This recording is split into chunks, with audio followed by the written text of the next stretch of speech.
All right, we're right now in the studio, in my man Mike Dunn's studio, the legend. Come on, Mike. Now you go back. I mean, they know you as Mike Dunn. They know what you do. They know that you DJ, you produce. But we want to take them all the way back, man. Let everybody know. First of all, you can introduce yourself. What's up, yo? It's Mike Dunn, you know, the funky one still. Mike Dunn, the beat gorilla, the track gorilla, whatever you want to, you know what I'm saying, however you want to put it down. I wanted to be a DJ after I heard, nah, this is going to be some funny shit. One, after I went to the Rink Zone. It was this club here, it used to be the Rink Zone. And it was J.R. Deontay, but it was this other cat up there that was killing him. And he had the finest girl I ever seen. But no disrespect, but let it roll. It was just an ugly motherfucker. So I said, damn, I want to do that shit. If he can pull them motherfuckers, if I start spinning, I know it's going to be on for me too. See, so that's how it basically went down.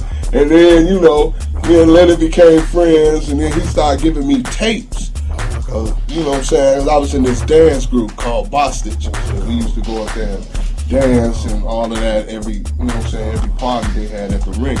So he used to give me CDs, and my favorite DJ at the time, and probably one or still is, his father. You know what I'm saying? So he gave me this tape, and he had this mix, and it was like, Farty Jack Master, fuck, man, got shit on me. And he was, I mean, Leonard Roy was the truth, man. You know what I'm saying? As far as just scratching and all that. We all used to go, because they used to live on 66 and just then. So we used to all go over to a friend's house on Bishop. And Leonard would be there, Farley would be there. All the DJs that I admired was there at this house. You know what I'm saying? And I used to just sit back and watch it. You know, it just, music's always been a passion of mine because my father, you know what I'm saying, I grew up in a house where, you know, we lived in Robert Taylor, you know, that's a project housing home in Chicago, where it was, they tore it down. But, you know, my father was the only one in there with a system. He had Macintosh amp, Bose 901 speakers, and you know, just all the, you know, the Revox reel-to-reels and all of that stuff like that. So I grew up with that. You know what I'm saying? So that's what made me want to get it. I used to get my ass whipped a lot fucking with it. What made me want to produce was seeing me, Tyree, and Hugo Hutchison. We had started all out together. Like, we used to go in this guy's basement named Pinot, and we used to be over there, like, we used to do all the house parties around the neighborhood. Like, we was known for all the house parties. Tyree was the biggest one because of the other things we did. But what you know what I'm saying, as far as him being out first, you know what I'm saying? But we all started working on I Fit a Night together at this club called the Sheba, which then turned into Mr. G's that recently burnt down. So I Fit a Night, the track was done inside the Sheba. You know what I'm saying? Inside the DJ booth. That's the history of, you know, a lot of people don't know. Like, we used to live inside of there. We used to, me, Hugo, Tyree, we all lived inside the Sheba. We would watch the club for them while they was trying to get it together or rebuild it or whatever. So we would do all the tracks and stuff in there. So I hope that, not to cut you off, I hope that it does tremendous. You know what I'm saying? But because I've been away from the scene for a minute, you know, I can't really speak on it, but I hope that it touches some new souls as well as it touches the old souls. You know what I'm saying? Like, I just don't want it to touch all the people that know us.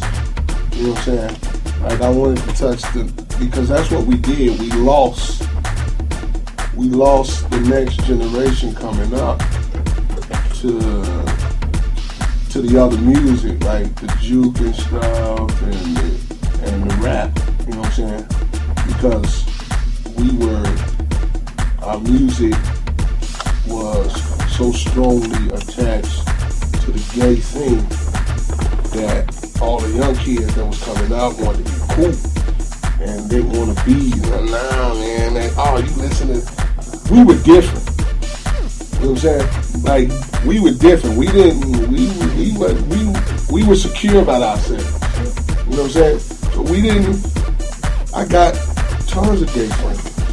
But that don't, I don't judge and they don't judge and they don't come at me and I don't come at them. And you know what I'm saying? We cool. But it's the kids that grow up now that's low self-esteem and you know what I'm saying? We knew who we were. We went out, we put on our riding boots, our jackets, we go out to the club, we suited and booted, we cool, you know what I'm saying? And we go sit there and party with everybody. You know what I'm saying? Everybody. We didn't single out nobody or this or that or no man, I can't go. No, we didn't, you know what I'm saying? We didn't have that.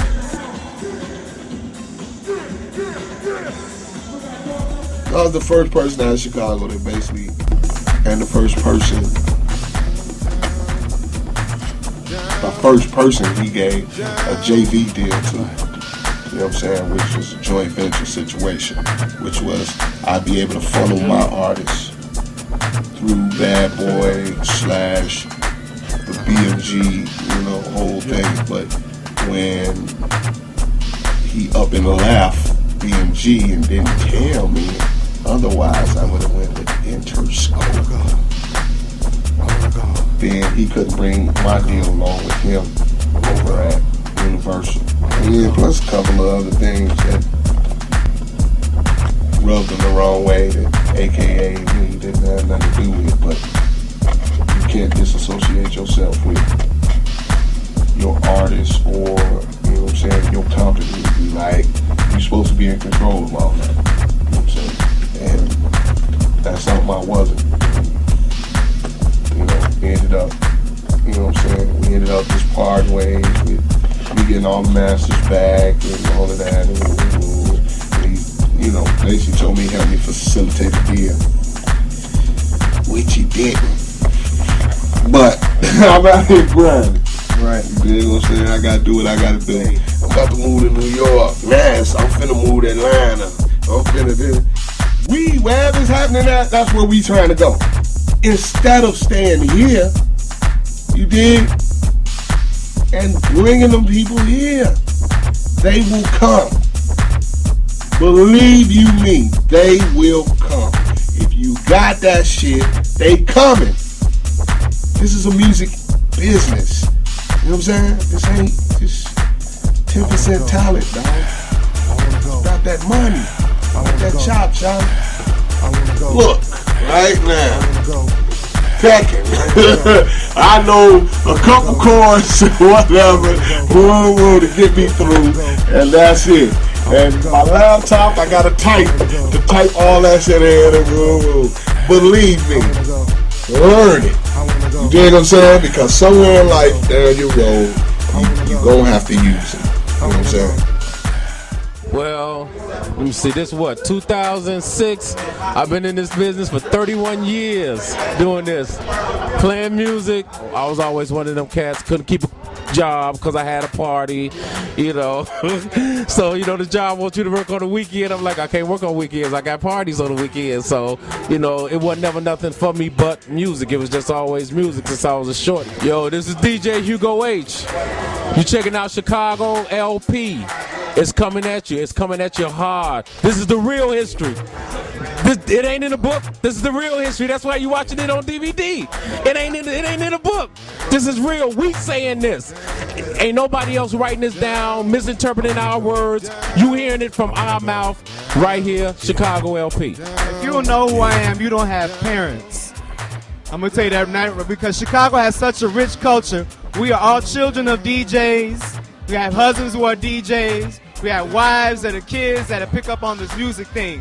So I know my name ran around in circles. Steve Miggity Maestro. You can put that in print. understand the business. We have so many producers and so many talented DJs that fly up out of town that are like worldwide house icons across the water, but we can't get the same love here. Well, I recognize that, and I'm coming up on that solution doing the Friday night joint, Friday night basement party on Soul 106.3 with my man Richard Deal. What?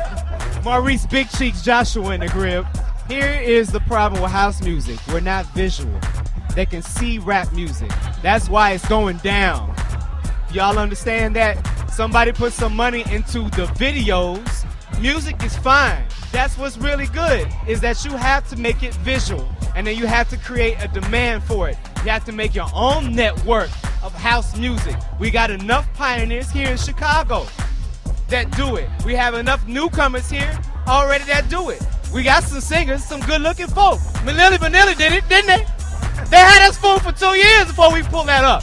But seriously, house music has to be visual. We have to see it, because I know you see it. How you think I know that? BET. This is Steve Miggity Maestro, and you're right here with the Chicago LP DVD / Chi-Town L in the place to be, baby. Do you understand the business I'm talking about?